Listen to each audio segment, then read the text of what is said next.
الثالثة بتوقيت القاهرة، الواحدة بتوقيت جرينتش. نشرة إخبارية مفصلة تأتيكم من القاهرة، أهلا بكم.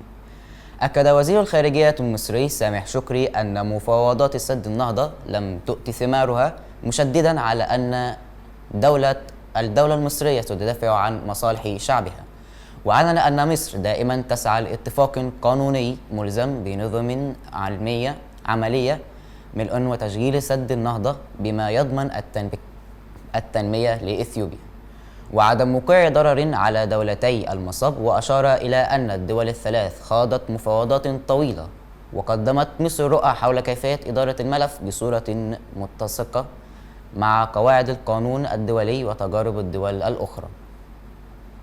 ذكرت وكالة رويترز أن تقرير أطلعت على كشف أن إيران قدمت تأكيد رافع المستوى بأنها تعتزم التعاون مع وكالة الطاقة الذرية لحل قضايا الضمانات العالقة. وكشف التقرير كذلك على أن إيران والوكالة الدولية للطاقة الذرية بدأ مناقشات فنية من أجل توضيح مسألة جزيئات اليورانيوم المخصب بنسبة 83.7%.